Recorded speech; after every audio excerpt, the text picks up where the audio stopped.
Greetings, and welcome to yet another video. Today I'm going to be talking to you about the Monday Night Wars. For those of you that don't know the backstory of the Monday Night Wars, let me tell you a little story.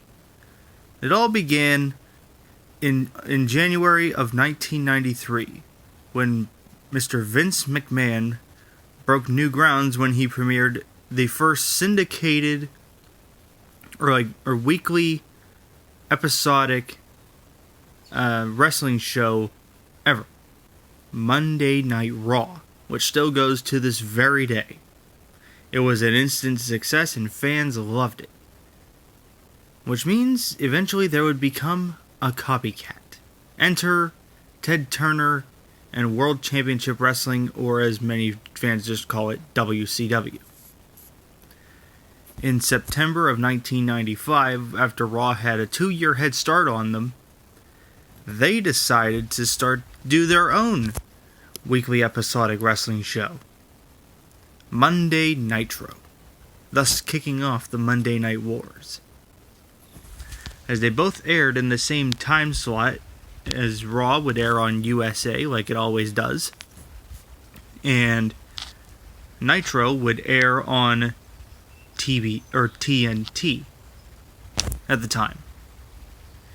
And this was after WCW had started acquiring many of the top superstars that had helped turn the WWE into a mega phenomenon back in the 80s.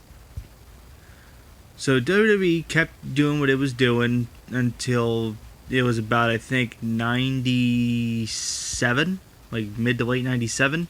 When they thought, okay, we need to do something here because the WWE was losing in the TV ratings war with Nitro from when Nitro premiered all the way until I think it was the spring or summer of 1998.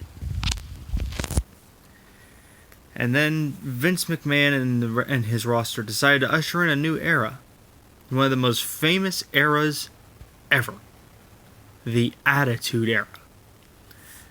And that was the one reason why the WWE won the Monday Night Wars and killed off WCW. Because, for one thing, the WCW always loved to push its mega superstars, like Ric Flair, Sting, Lex Luger. These two, for instance, were one of the top tag teams that they had. The team of Arn Anderson, in the white trunks there, and Tully Blanchard. Two of the members of an elite stable, and one of the most iconic stables in all of wrestling history, the Four Horsemen, alongside Barry Windham and Ric Flair. And they refused to never make any new talent, with the exception of one person, Goldberg. But they quickly ruined him about 1 or 2 years after they created the character. Whereas WWE always had fresh superstars out there, and they were making a bunch of new mega stars. Like this guy, for instance, Triple H. He used to be a nobody when he was in WCW, and when he came to WWE, Vince McMahon knew what to do with him. And look at him now. He's I think he's a 14-time world champion, 2-time Royal Rumble winner, 1997 King of the Ring. He's pretty much done it all, minus beat The Undertaker at WrestleMania, which he tried 3 times and didn't succeed. Speaking of said Undertaker, he was another star that was tried and true for WWE ever since he debuted back in 1990. And his career is legendary, spanning 30 years in the business, WWE alone. Winning 21 straight times at WrestleMania, a Royal Rumble winner back in 2007, a 7-time world champion. He's pretty much had a very much legendary career, and he could not stand WCW. And another reason why WWE beat WCW in the ratings and thus killed them off was because the storylines that WWE had after their former head writer Vince Russo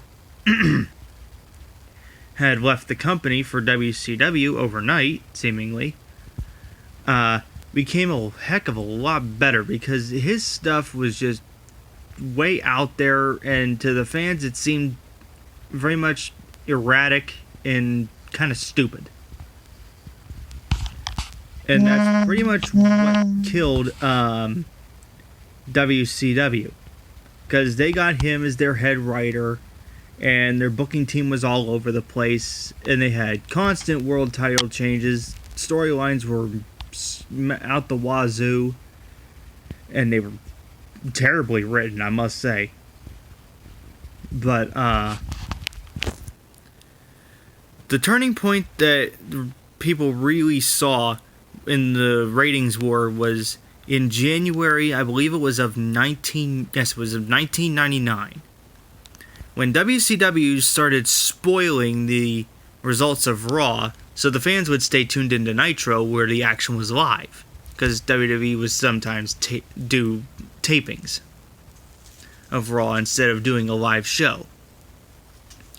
So anyways, they spoiled that Mick Foley, longtime wrestling legend and current Hall of Famer, was going to win the WWE Championship that night from The Rock. And as soon as they said that, and Tony Schiavone said that, and I quote, "That'll put some butt in seats." That was what caused over 600,000 people to immediately switch from Nitro to Raw, because they wanted to see the match. They wanted to see what was going to happen. And once that happened, that was pretty much the beginning of the end for WCW. So in closing, the reason, despite WCW beating the WWE, or WWF, as they were called back then, for 83 straight weeks from September of 1995 to about June or July of 1998, the WWE won the ratings war and killed WCW and its other competition, ECW, for good, due to fresh superstars, better storylines, and all around better action. Thank you for watching this video, guys. Hope you enjoyed it. Please remember to like, comment, and subscribe for more. Take care. Bye-bye.